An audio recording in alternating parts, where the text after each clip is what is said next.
juga kurang sehat.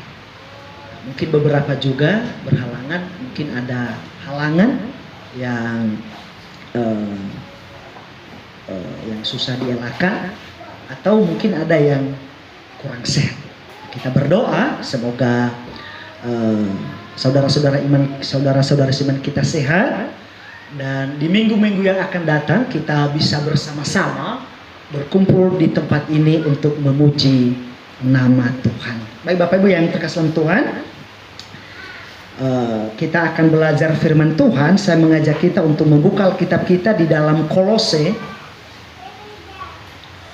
Dalam kitab Kolose pasal 2 ayat 6 sampai 15.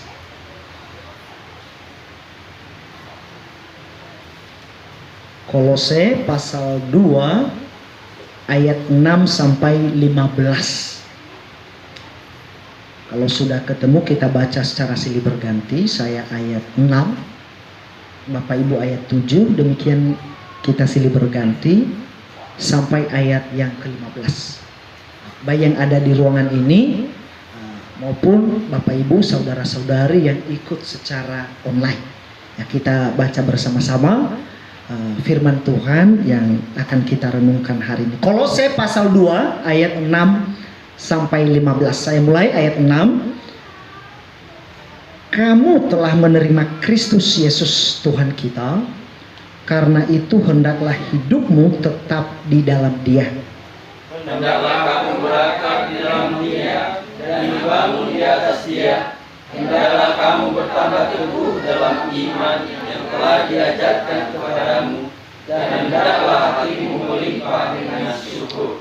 Hati-hatilah supaya jangan ada orang yang menawan kamu dengan filsafatnya yang kosong dan palsu menurut ajaran turun-temurun dan roh-roh dunia, tetapi tidak menurut Kristus. Sebab dalam Dialah berdiam secara jasmania seluruh kepenuhan kealahan. Dan kamu telah dipenuhi di dalam Dia. Dialah kepala semua pemerintah dan penguasa. Dalam Dia kamu telah disunat, bukan dengan sunat yang dilakukan oleh manusia, tetapi dengan sunat Kristus yang terdiri dari penanggalan akan tubuh yang berdosa. Karena dengan Dia kamu dikuburkan dalam baptisan, dan di dalam Dia kamu turut dibangkitkan juga oleh kepercayaanmu kepada kerja kuasa Allah yang telah membangkitkan Dia dari orang mati.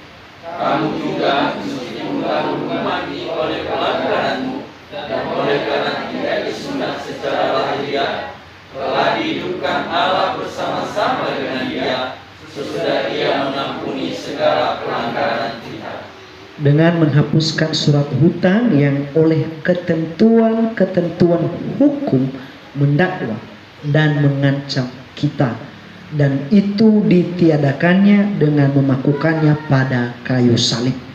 Ia telah melucuti pemerintah-pemerintah dan penguasa-penguasa dan menjadikan mereka tontonan umum dalam kemenangannya atas mereka. Kita berdoa untuk firman Tuhan yang akan kita renungkan hari ini.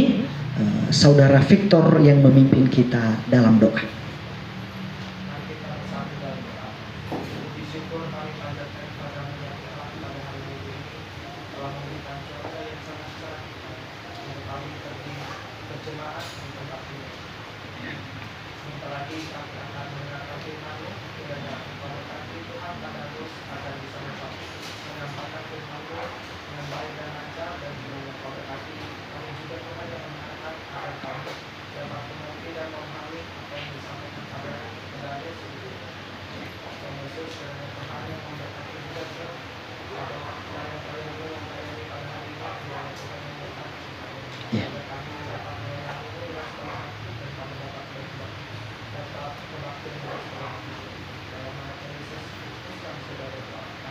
Amin.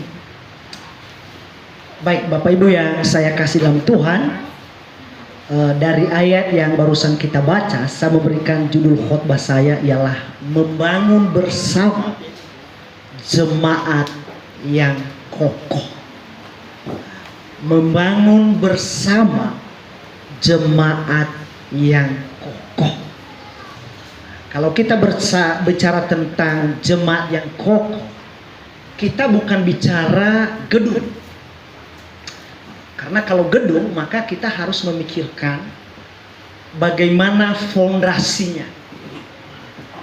Setelah gempa bumi itu silih berganti hantam baik Indonesia maupun luar negeri. Itu setiap negara itu berusaha untuk mencari bahan bangunan yang kokoh, yang bisa bertahan ketika gempa menghantam contohnya negara tersebut. Tetapi untuk renungan kita hari ini kita bukan bicara tentang bangunan, tapi kita bicara tentang jemaat yang kokoh. Berarti kalau bicara tentang jemaat, berarti ini bicara tentang orang. Berarti bicara tentang person, pribadi. Tapi kalau bicara tentang jemaat, berarti ini adalah orang yang sudah dilahirbarukan.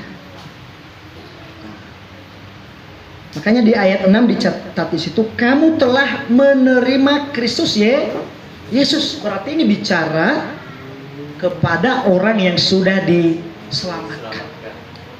Dan bukan hanya percaya, lebih dari situ dia adalah murid. Karena yang sudah menjadi anggota jemaat, otomatis dia menjadi murid. Sedangkan yang percaya itu belum tentu jadi murid. Ada banyak yang percaya kepada Yesus pada masa itu belum tentu jadi murid. Tetapi yang sudah menjadi murid itu sudah pasti adalah orang percaya. Bapak Ibu yang terkasih Tuhan, jadi hari ini kita akan belajar tentang membangun jemaat yang kokoh, yang kuat, supaya ketika badai menghantam, ketika angin yang kencang melanda, ketika banjir itu menghantam hidup jemaat-jemaat Tuhan, ia tetap berdiri kokoh. Ingat pesan Rasul Paulus kepada jemaat Efesus di Efesus pasal 6 ayat 13. Sebab itu ambillah seluruh perlengkapan senjata Allah, supaya kamu bisa mengadakan perlawanan pada hari yang jahat itu, dan tetap berdiri sesudah kamu menyelesaikan segala sesuatu. Tetap berdiri sesudah menyelesaikan segala sesuatu. Jangan sampai pulang dari perang digotong. Digotong karena tidak mengambil perlengkapan senjata Allah. Baik untuk menyerang, ada pedang roh, maupun untuk melindungi diri, ada perisai iman. Itu yang siap perang. Pow. Akhirnya selesai dalam perang, masih berdiri kokoh. Kalau di tentara itu mereka punya lagu yang membakar semangat. Mungkin Bapak Ibu sempat dengar, komandan pasukan di sini para rider dilahirkan. Nah, itu ada yang saya suka kata-katanya adalah lebih baik gagal di medan latihan daripada gagal di medan pertempuran. Itu mereka ada ini. Mari kita berlatih bersama. Kalau tidak pulang bawa nama. Jadi di medan latihan itu latihan sungguh-sungguh. Karena kalau di medan latihan saja gagal, udah disuruh tiarap begitu ya. Ada kawat berduri, tiarap harus bisa lewat. Tapi di medan latihan kan di tembak-tembak begitu, dia angkat sedikit, aduh. Nah, itu di medan latihan. Tapi kalau tidak serius waktu latihan, mungkin sebentar dia kasih kepalanya di atas. Mungkin namanya komandan ya kasihan ini kalau saya ini kena. Tapi kalau musuh, ini nggak ada istilahnya bercanda gitu, Makanya latihan sungguh-sungguh. Bapak Ibu yang terkasih dalam Tuhan, jadi membangun jemaat yang kokoh, jemaat yang kuat ketika ada badai kehidupan menghantam, dia tetap berdiri pada kebenaran. Nah, kita akan belajar 2 poin saja, karena hari ini kita ada acara perjamuan Tuhan, jadi kita harus menggunakan waktu yang ada. Membangun jemaat yang kokoh, itu yang pertama adalah membangun berdasarkan doktrin yang benar. Membangun berdasarkan pengertian yang benar.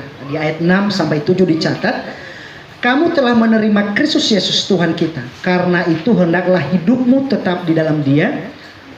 Hendaklah kamu berakar di dalam Dia dan dibangun di atas Dia. Hendaklah kamu bertambah teguh dalam iman yang telah diajarkan kepadamu, dan hendaklah hatimu melimpah dengan syukur. Perhatikan kata di situ, hendaklah kamu berakar dalam Dia dan dibangun di atas Dia. Berarti dibangun itu berdasarkan doktrin atau pengajaran yang benar. Coba kita buka di dalam 1 Korintus pasal yang ketiga, ayat yang ke-11.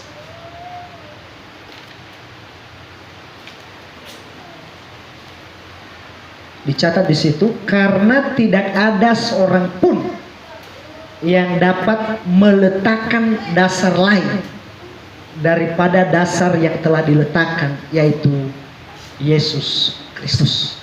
Jadi kalau kita bicara tentang jemaat, maka ini tidak lepas kita bicara tentang pengajaran yang Alkitabiah. Karena yang mendirikan jemaat adalah Tuhan. Dan dasar pengajarannya itu adalah dari Tuhan. Itulah sebabnya di jemaat kita menekankan jemaat mengerti kebenaran. Kita bukan memupuk perasaan orang. Kita menekankan masalah pengajaran, pengertian yang benar. Jemaat harus tahu tentang doktrin keselamatan, karena itu doktrin sentral. Jadi kita harus tahu mengenai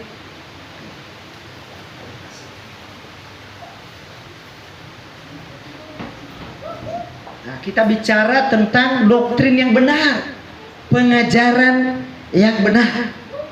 Di mana di dalam Kolose tadi kita melihat di situ bagaimana Paulus menjelaskan ya tentang keselamatan yang benar. Nah, di dalam Kolose pasal 2 tadi, ya, dari ya ayat yang ke-9 itu sampai 15, dicatat di situ mengenai pelanggaran-pelanggaran manusia. Nah, jadi bagaimana dosa diselesaikan. Nah, di mana banyak yang menawarkan jalan keselamatan, tetapi Tuhan menjelaskan bahwa jalan keselamatan yang sampai ke surga hanyalah jalan keselamatan yang disediakan Tuhan. Dan itu masuk akal, masuk secara logika. Mengapa? Karena yang memberitahukan jalan keselamatan itu adalah pribadi yang datang dari surga dan memberitahukan bahwa ini jalan. Tapi terserah kita sebagai manusia memilih apakah kita percaya perkataannya atau tidak. Bapak Ibu yang terkasih Tuhan, kita kembali pembahasan kita bahwa membangun berdasarkan doktrin yang benar, berdasarkan pengertian yang benar. Dan itu yang kita tekankan di dalam jemaat kita. Bapak Ibu yang terkasih dalam Tuhan, saya berharap semakin kesini kita semakin mengerti alasan Alkitabiah mengapa kita pindah gereja, mengapa kita bergabung di jemaat GBA. Kalau kita belum memiliki alasan itu, maka kita mudah terombang-ambing. Tinggal si jahat menghasut kita, maka mudah sekali kita meninggalkan pengajaran yang benar. Alasan Alkitabiah mengapa kita pindah dari gereja lama, bergabung di jemaat yang kecil. Itu kita harus tahu alasan yang Alkitabiah. Kalau kita pindah di sini, bergabung di jemaat di sini itu karena contohnya mungkin gara-gara kita tidak punya jabatan di gereja lama, maka itu tidak benar. Itu tidak benar, itu salah. Apalagi kalau contohnya ribut masalah apa begitu ya, itu salah. Tapi satu-satunya yang Tuhan mau, yang Tuhan suka adalah bergabung karena menemukan ada pengajaran yang lebih benar, ada pengajaran yang lebih alkitabiah. Karena kita mencari kebenaran, bukan mencari pembenaran. Itu yang dijelaskan Rasul Paulus kepada jemaat Korintus. Karena kami tidak bisa melawan kebenaran. Yang kami lakukan adalah untuk kebenaran. Ketika firman Tuhan mencatat seperti itu, maka kita harus lakukan. Karena jemaat itu adalah milik Tuhan. Nah, Bapak Ibu yang terkasih, jadi membangun berdasarkan doktrin yang benar, membangun berdasarkan pengertian yang benar. Kita berharap jemaat-jemaat kita di tempat ini, yang sudah bergabung di tempat ini, bahkan yang mau bergabung di tempat ini, itu memiliki pemahaman yang benar tentang firman Tuhan, tentang pengertian yang benar. Bapak Ibu yang terkasih Tuhan, banyak tahun yang lalu, awal-awal saya pelayanan di daerah Pondok Gede, saya pernah mengajakin orang untuk ikut seminar. Wah, ketemu dengan seseorang, sampaikan ke saya, Pak, di sini kalau seandainya kita sepakat, Pak, ini dari sini bisa 2 bus ikut seminar di Jakarta. Wih, bisa dong? Kok bisa? Ya itu kelompok kita, Pak. Oh ya, saya tanya, terus apa saja yang kita persiapkan? Selain kita mempersiapkan bus, kita juga perlu mempersiapkan maksudnya selesai seminar nanti. Ya, ada yang 15.000 katanya, ada yang 30, ada yang 50 gitu, beda-beda. Waduh, saya kaget juga begitu. Repot nih. Ini saya jelaskan bahwa kita mau mengajak yang serius, Pak. Bukan yang datang itu karena ada sesuatu secara materi yang didapat. Banyak tahun yang lalu almarhum Firman Legowo, Gembala Firman Legowo, itu waktu itu pernah mau buka pelayanan di daerah Tanjung Priok. Pulang-pulang dari sana, lapor kepada Pak Gembala Sonto, Pak, kelihatannya berat kita dirikan di sana. Kenapa? Oh, yang lain bisa berdiri. Waduh, Pak, selesai PA itu tanya, ini dapat apa begitu? Kita gimana mau kasih apa, Pak? Kalau yang lain itu mereka bisa kasih beras, kasih mie, kasih dan sebagainya. Waduh, Pak Gembala Sonto sampaikan bahwa itu tidak bisa. Karena kita mencari itu bahan yang murni. Kita mencari intan dan permata, itu bahan kita, bukan jerami, bukan rumput. Bapak Ibu yang terkesan, jadi orang-orang Kristen yang seperti ini itu kira-kira kokoh tidak dalam kebenaran? Nah, itu tidak bisa bertahan. Kalau seandainya ada itu di dalam hati kita, oh, hati-hati, si jahat paling tahu. Jangankan dulu bicara 1 dusmi, 1 karung beras. Si jahat pernah mencobai Tuhan Yesus. Apa yang dikatakan si jahat? Kalau engkau menyembah saya, ini seluruh kerajaan di dunia ini akan kuberikan kepadamu. Bagi dia mengenai yang saya sebut-sebut tadi itu kecil. Kalau memang itu tujuan kita, dia bisa buka jalan itu. Dia bisa buka jalan itu.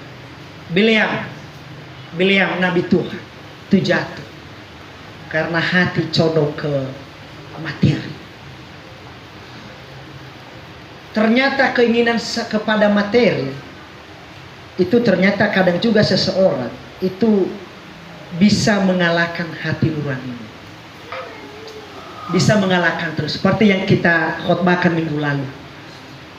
Iman yang kandas. Salah satu penyebabnya karena melawan hati nurani. Beliau tahu bahwa mengutuk orang Israel itu kesalahan. Tetapi karena sudah dijanjikan oleh Balak, itu hadiah yang besar, sehingga dia melawan hati nuraninya. Sampai berapa kali Tuhan cegah. Mungkin sama seperti di zaman kita. Mungkin kadang-kadang mungkin kita tunggu sampai Tuhan teriak dari sorga. Padahal peristiwa-peristiwa yang terjadi dalam hidup kita itu adalah cara Tuhan untuk mencegah kita supaya jangan sampai kamu lakukan itu. Dia nggak mungkin teriak dari sorga, wah siapa gitu contohnya. Oh tidak gitu. Tapi dia kadang salah satu cara Tuhan mengingatkan kita itu melalui berkat. Kadang salah satu cara Tuhan mengingatkan kita melalui berkat. Makanya ketika berkat Tuhan melimpah, jangan lupa, jangan hanya lihat kiri kanan gitu. Lihat atas. Apa yang Tuhan mau, apa yang Tuhan inginkan. Tapi terkadang juga ada ujian hidup, supaya kita jangan sampai salah jalan. Bapak Ibu yang terkasih Tuhan, kita kembali ke pembahasan kita bahwa membangun berdasarkan doktrin yang benar, pengajaran yang benar. Kalau bicara doktrin yang benar, itu bicara dasar yang benar. Dasar yang benar itu di mana? Tentu adalah buku yang berasal dari Tuhan. Beberapa hari yang lalu saya posting di grup WA Kasih Karunia, itu seseorang yang pakai Google Map, pakai map. Dia mau ke tempat yang lain, dia pakai map. Mapnya suruh dia itu naik jembatan gantung begitu. Mungkin sebenarnya itu untuk motor, mobil. Waduh, sudah di tengah-tengah terjebak, maju nggak bisa, mundur nggak bisa. Bukannya sampai tujuan, malah akhirnya susah sendiri. Nah terkadang secara rohani kita jadi hilang arah. Oleh karena kita bisa jadi salah satunya salah pakai map. Yang kita pakai dalam hidup kita, filosofi hidup adalah filosofi yang diciptakan manusia, bukan yang diciptakan oleh Tuhan. Padahal ada banyak sekali para motivator dalam hidup ini. Kalau Bapak Ibu tidak, ini coba baca dalam kitab Amsal. Rata-rata mereka kutip kitab Amsal. Mengapa? Mereka tahu bahwa yang menulis kitab Amsal adalah orang sepanjang sejarah yang paling berhikmat. Makanya jangan kaget para motivator itu banyak kutip kitab Amsal. Tetapi berapa dari kita yang sering membaca kitab Amsal? Padahal kita mau bijaksana, kita mau berhikmat, kita mau pintar. Tapi buku yang dari Tuhan jarang kita baca. Bapak Ibu yang terkasih Tuhan, ada fenomena menarik di akhir zaman ini. Orang Kristen, ya pada waktu dia Kristen, dia jarang baca Alkitab. Jarang baca Alkitab. Bahkan Alkitab menjadi pajangan di rumah. Bahkan terkadang mungkin sekali setahun baru dibuka. Tapi setelah pindah mualaf, dia rajin. Setiap hari dia baca terus. Yang dia cari di mana ayat Yesus manusia, Yesus bukan Allah. Dicari-cari, dibaca dari kitab Kejadian, kitab Wahyu, bolak-balik. Dia kuasai. Wah, lama-lama itu tinggal menunggu waktu. Jikalau memang tadinya dia belum mengerti kebenaran, setelah dia bolak-balik baca, bisa jadi nanti balik. Kemarin saya dan saudara Marwan berkunjung ke rumah seseorang. Jadi dia cerita ke saya, Pak,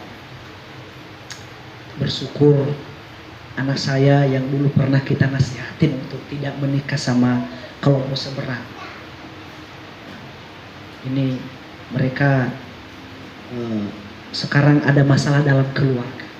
Karena kebetulan dari pihak kita itu perempuan. Waktu itu saya sudah datang gitu untuk nasihatnya. Hati-hati. Oh enggak, dia bilang bahwa satu-satunya pokoknya dalam hidupnya ya dia begitu. Janji tidak akan nikah lagi. Dapat anak satu. Wah, laki-lakinya minta nambah lagi begitu. Dia nggak bisa nerima. Ribut. Mau pisah. Nah, setelah belakangan katanya dia rindu mau ke gereja. Ya saya bilang bagus, berarti ada sedikit tanda-tanda penyesalan. Kan dia tahu bahwa ternyata kalau saya menjauh dari Tuhan, ini kedamaian itu tidak saya temukan. Dan ini menjadi satu pelajaran berharga bagi kita. Salah pilih itu ada konsekuensi. Ada konsekuensi. Waktu itu kita udah nasihatin, tapi yang namanya sudah cinta, sering dibilang oleh orang tua bahwa tai kambing pun dilihat itu coklat. Pada waktu masih itu rindunya itu loh, cintanya menggebu-gebu. Tapi setelah bermasalah baru dia hubungi mama, papa, baru. Tapi sebelum itu dinasihatin, waduh, enggak ada yang sukanya. Makanya yang berkata, tahukah Anda salah satu orang yang susah dinasihatin adalah orang yang sedang jatuh cinta. Itu susah dinasihatin, itu susah mau bilang apa gitu. Pokoknya bilang itu preman, pasti dia bilang enggak, dia baik kok sama saya, dia perhatian, pagi-pagi dia ini dan lain sebagainya gitu. Wah, makanya hati-hati, teliti dengan baik. Saya masih ingat dulu waktu masih mahasiswa, Pak Gembala Suyanto itu selalu mengingatkan kami bahwa kalau jatuh cinta, pertama-tama hatimu itu harus jatuh cinta kepada Tuhan. Karena itu adalah pribadi yang tidak pernah meninggalkan kamu, tidak melihat kondisi kamu. Kalau pihak lain, itu kebanyakan melihat kondisi kamu. Ada peribahasa atau pepatah, saya lupa ya. Waktu saya masih SMA sering disampaikan gini. Ada uang, abang dekat. Tidak ada uang, abang melayang. Ini kalau dapat pasangan yang begitu itu repot. Repot ini. Tapi kalau Tuhan itu tidak melihat itu. Kamu ada uang, tidak ada uang, kamu sehat, sakit, itu Tuhan tetap menjadi sahabat yang sejati. Bapak Ibu yang terkasih, kita kembali pembahasan kita bahwa membangun berdasarkan doktrin yang benar, membangun bersama, jemaat itu yang kokoh, itu berdasarkan doktrin yang benar. Kita di tempat ini saling berlomba untuk ayo kita semakin benar, kita semakin alkitabiah. Kemudian kita berlomba, selain kita memiliki pengertian yang benar, pemahaman yang benar, kita berlomba juga dalam kehidupan sehari. Semakin hari harus semakin lebih baik. Tadi lagu yang disampaikan oleh kaum ibu mengingatkan kita semua bahwa nyatakanlah Yesus dalam, melalui apa? Tadi pemimpin pujian sudah jelaskan kepada kita. Melalui itu sikap, melalui karakter, melalui perbuatan kita. Dari situlah orang melihat bahwa sungguh Kristus hidup di dalam kita. Bapak Ibu yang terkasih dalam Tuhan, Indonesia sebenarnya kalau Kristen dulu itu memberikan gambaran kehidupan Kristus. Saya yakin bahwa Indonesia itu mayoritas Kristen. Tapi mengapa bisa seperti itu? Oleh karena waktu itu Kristen itu ada pelita, tapi tidak ada minyak. Bayangkan, baca dalam sejarah, Belanda menjajah Indonesia berapa tahun? 350 tahun. Tahukah Anda Belanda itu mayoritas apa?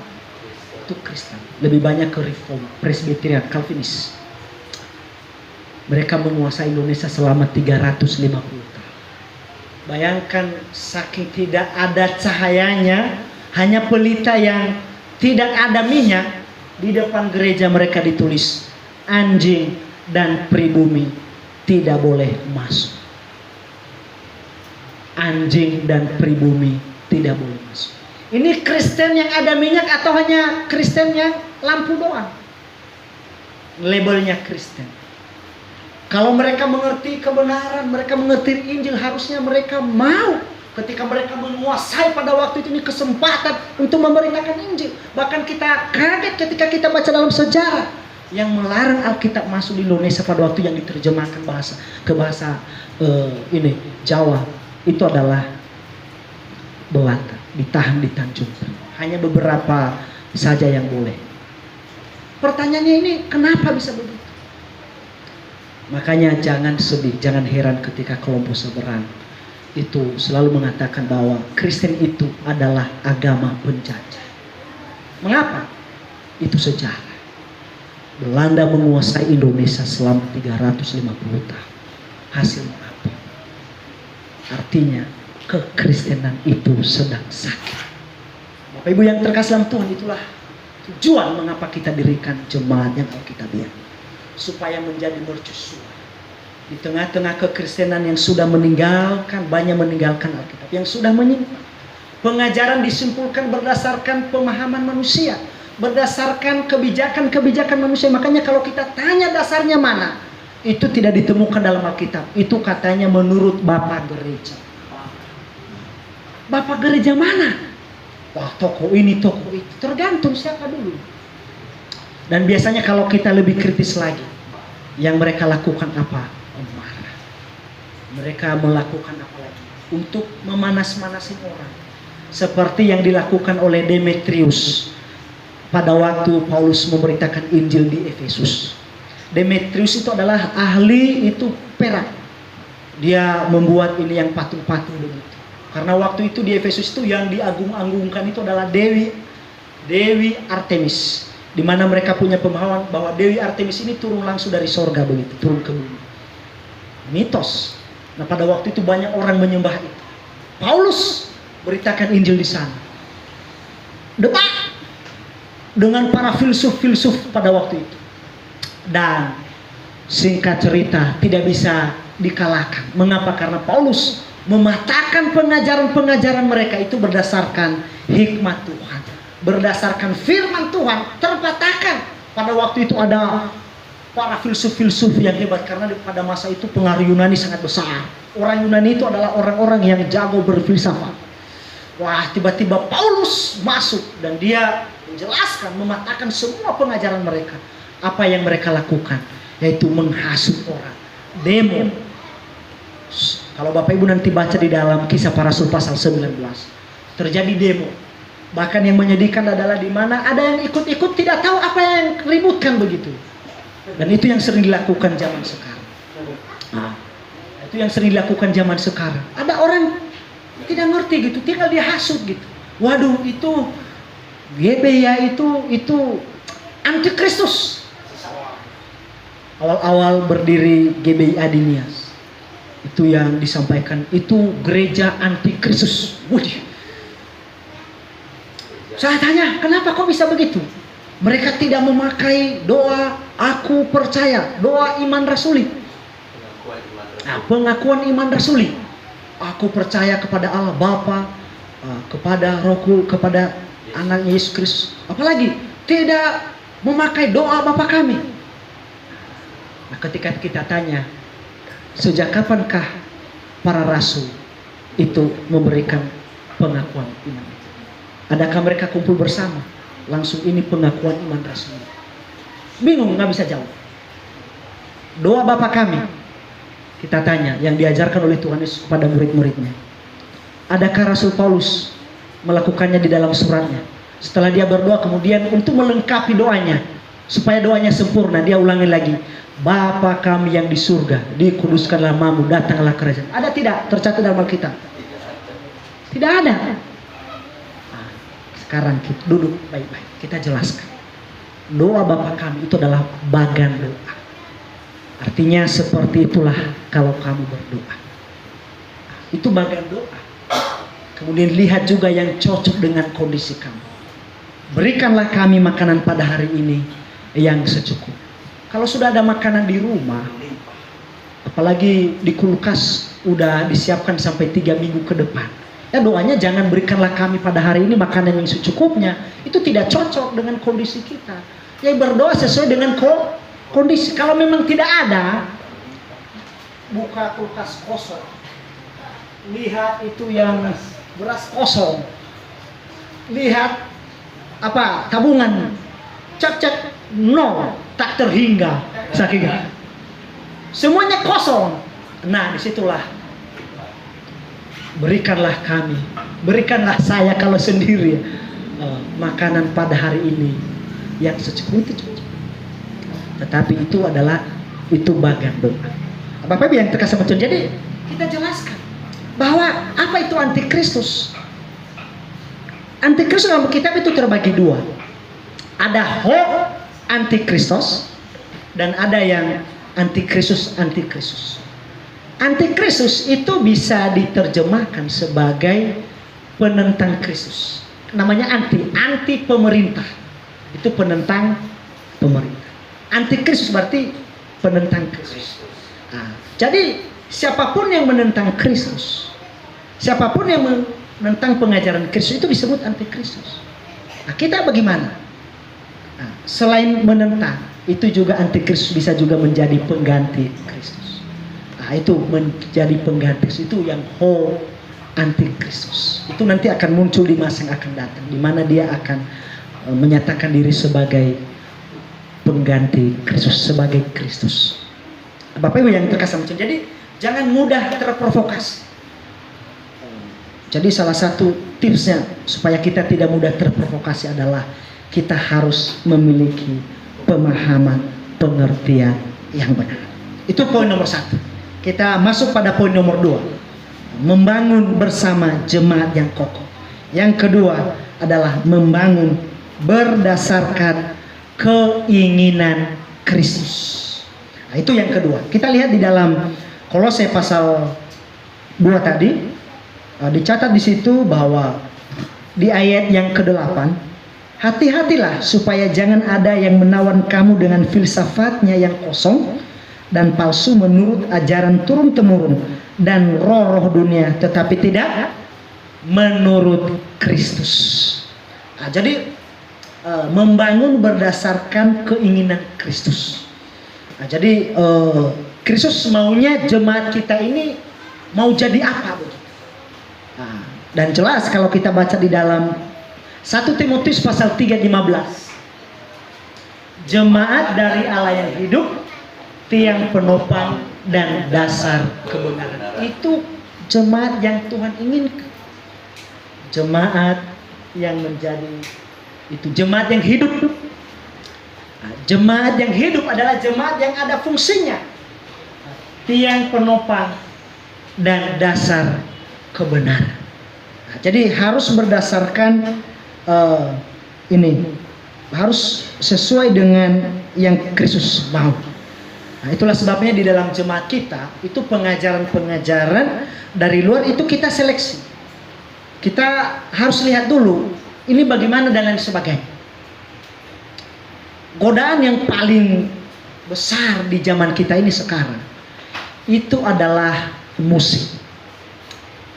Kelompok lain berkata bahwa tidak apa-apa musik CCM masuk di dalam jemaat-jemaat itu untuk menarik anak muda.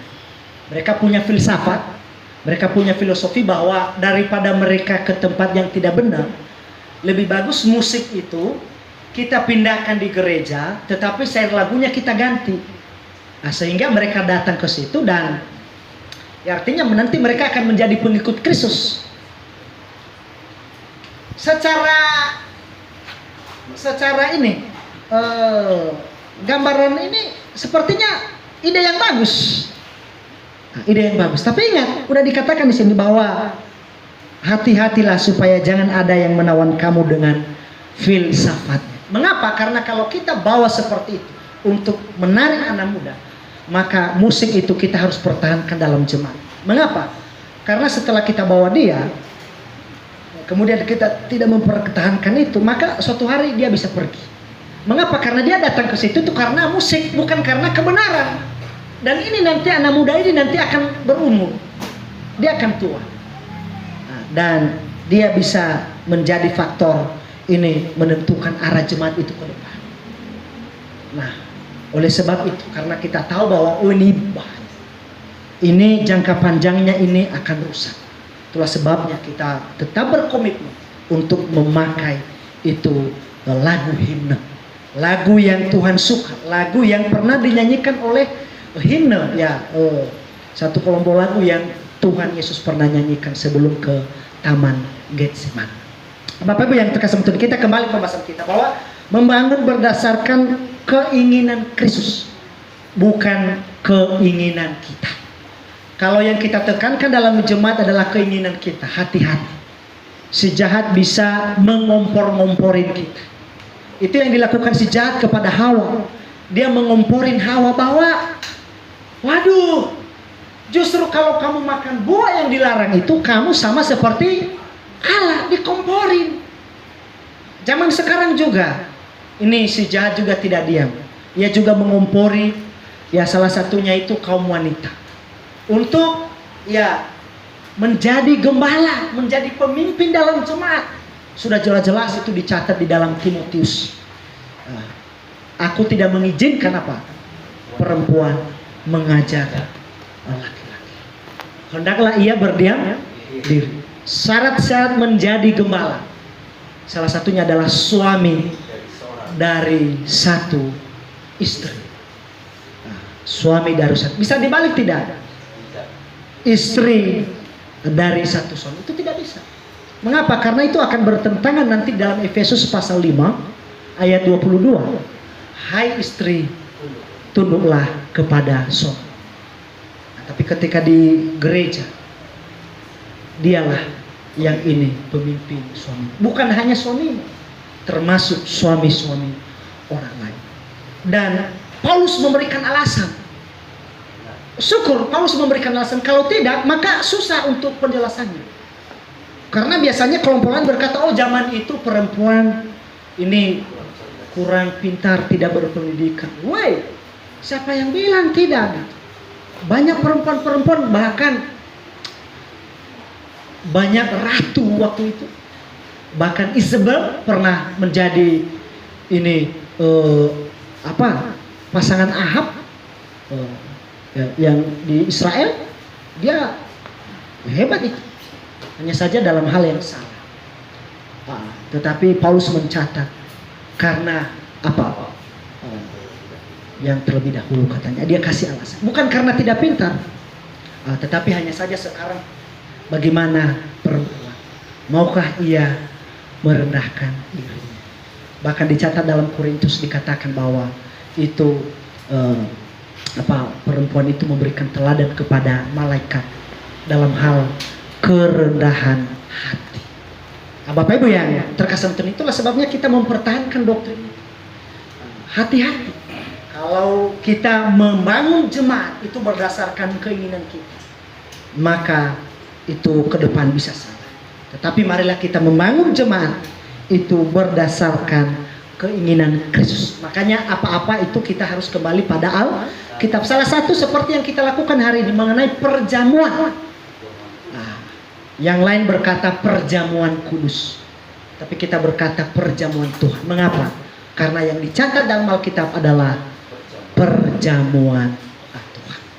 Bapak Ibu yang terkasih Tuhan, dua poin yang sudah kita bahas hari ini. Membangun bersama jemaat yang kokoh. Itu yang pertama, membangun berdasarkan doktrin yang benar, berdasarkan pengertian yang benar. Dan yang kedua, membangun berdasarkan keinginan Kristus. Marilah kita bersama saling mengingatkan ketika kita melihat ada pengajaran yang sudah mulai menyimpang di jemaat kita. Kita saling mengingatkan karena kita membangun bersama ini jemaat ini supaya semakin hari itu semakin berkenan kepada Tuhan. Kita berdoa. Bapa di surga, terima kasih uraian firman-Mu pada hari ini Tuhan, yang mengingatkan kami untuk membangun jemaat itu berdasarkan pengajaran yang benar, berdasarkan keinginan-Mu ya Tuhan. Karena Tuhan yang mendirikan jemaat dan kami hanyalah para pelayan-Mu ya Tuhan. Terlebih Tuhan, kami berdoa untuk kami semua, biarlah kami di tempat ini saling berlomba untuk hal rohani ya Tuhan, supaya kami saling membangun satu dengan yang lain.